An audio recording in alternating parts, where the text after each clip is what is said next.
Imagine watching your own kid being slaughtered right in front of your eyes, seeing their body ripped open, not in some morgue, not in a nightmare or a horror movie, but on a screen, a live stream, in front of an audience paying cold cash, just to watch a human scream, suffer and bleed. But the real shock, it wasn't the crime itself. It was the mind behind it. Someone you'd never, ever expect. Someone who will literally blow your mind once you find out who they are. Today's crime shook the entire Arab world. It went down in history as the first dark web murder broadcast ever. Kidnapping, torture, live streaming, everything was horrifyingly real. Before we dive in, hit that like button and subscribe if you're new here. Your support is what keeps me bringing these stories that stick with you. Now, grab your favorite drink. Let's step down into our crypt.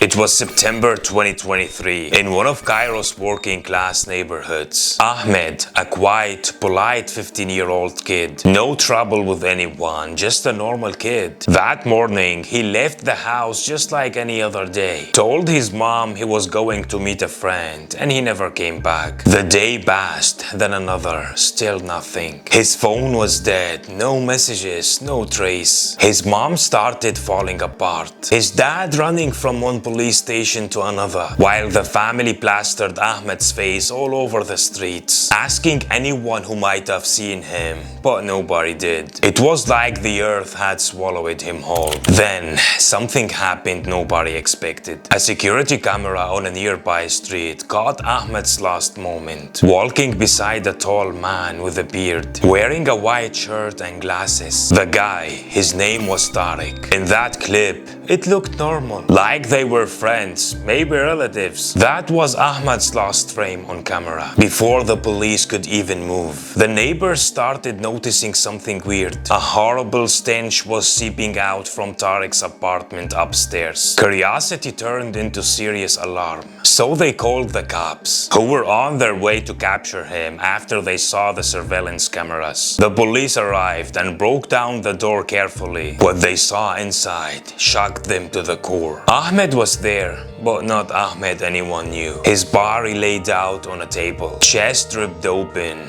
right hand missing, eyes gone, heart nowhere to be found. Next to the body, the organs were neatly arranged. The scene looked like it jumped straight out of a horror movie. But here is the kicker, the real shock. It wasn't the brutality of the crime, or the meticulous way everything was laid out. It was that Tariq, the guy in the camera, wasn't the mastermind behind all this. There was something else, something bigger. Tariq was just a pawn in a game dirtier than you can imagine. And the one running this sick game will literally blow your mind. To understand how things escalated to this horrifying scene, we need to rewind, do a flashback, and meet Tariq, the guy where it all began.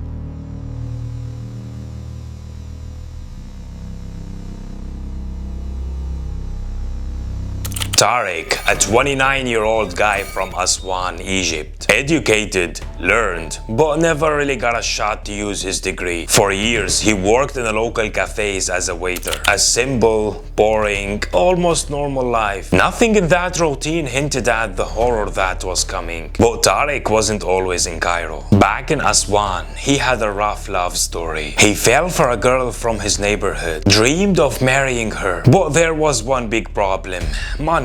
Tariq was broke, couldn't cover the wedding expenses. Then something happened that completely changed his life. He got a huge sum of money, around 170,000 Egyptian pounds, through a strange way. It was enough to propose, travel, and improve his life financially. But he didn't expect. The girl rejected him. When she found out how he got the money, she slammed the door on his one dream. Wanna know how he got it? Simple. He sold his kidney to an organ trafficker. The hospital forged the documents to make it look like a legal donation, because Oregon selling is forbidden by law. Tariq sank into a dark place. He quit his job, spent months at home, broken, unable to face reality. One night, while browsing the internet, he got a message from an anonymous account called Ali K15, a doctor and a businessman based in Kuwait, involved in the Oregon trade, offering Tariq a deal. 5 million pounds for one operation. Tariq, crushed emotionally, heartbroken over the girl, was vulnerable and easy to manipulate. Ali explained the conditions. The victim had to be under 18, slim, average build, and most importantly, the entire procedure had to be live streamed for him to watch every single moment. Tariq replied, "I'll do whatever it takes to get the money." Around that time, Tariq left Aswan for Cairo, looking not just for a job, but a victim to get the fortune he never dreamed of. He blended in, showing up as a devout, kind-hearted guy, greeting neighbors with a smile, walking calmly, speaking softly, always claiming he had cancer. He pretended he lived alone after losing his parents. Basically, he became the sick, pious guy the world had wronged, struggling to survive. He started working at a local cafe while getting close to people. His real focus was on the kids. He gave them candy, bought them juice, talked about sickness and death, playing the role of a victim. Then Ahmed entered the scene, a bright, slim 15-year-old loved in the neighborhood, with a maturity beyond his years. Tariq approached him slowly, took pictures with him and sent them to the doctor or Ali to see if he fit the criteria. The doctor immediately said, "Perfect! That's exactly what we want." Over time, Tariq and Ahmed's relationship appeared as a normal friendship to everyone around them. Tariq would care for him, buy him things, go on errands together,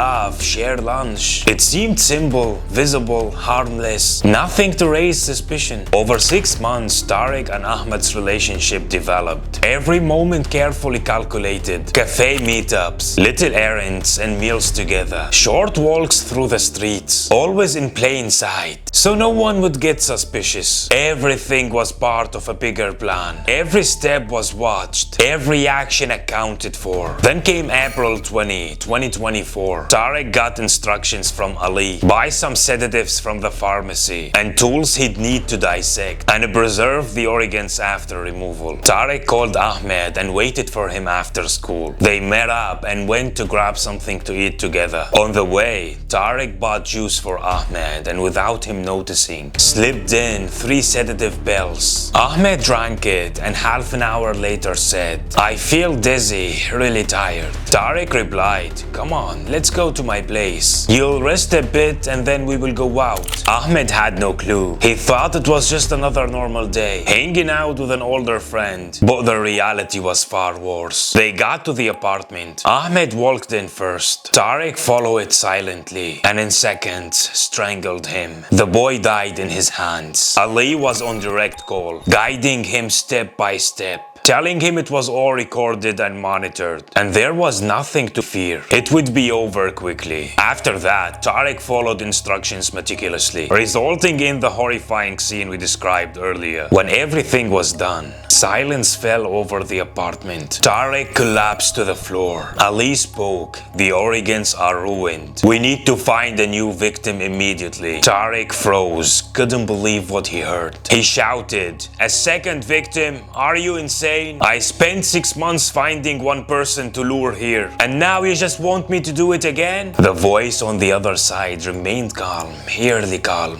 "If you bring me a second victim, you'll get double the amount. Refuse and you get nothing." Tariq tried, but the police were faster. They traced his phone and arrested him. During interrogation, Tariq confessed everything, from the first message to every last word from the Kuwaiti doctor. That's when the hunt for the man behind it began. The one calling himself Dr. Ali Khalid online. Egypt's cybercrime unit launched a precise operation. After days of tracking, they discovered the account's origin, Kuwait. Coordinating with Kuwaiti authorities, a raid was executed. The first surprise, Ali Khalid wasn't a doctor, not even an adult man. In the apartment, they found a wealthy Egyptian businessman living with his family. But the real shock came when they checked the devices. The mastermind was his son, Ali Eldin, a 15-year-old Egyptian kid, a top student, quiet, incredibly smart, perfectly normal in daily life. But behind the screen, he had a dark other side. Ali was obsessed with Peter Scully, the Australian serial killer who created some of the worst torture content on the dark web. After watching his videos, Ali dreamed of becoming the new version of him and creating his own red room. Yes, a kid. But this kid was one of the dark web influencers. He created fake accounts, joined Oregon trade groups, tracked people in financial need like Tariq, and tricked them step by step. He knew how to buy souls with words and illusions, convincing them they were part of an international Oregon trading network, making them carry out every step in front of the camera. Then he disappeared,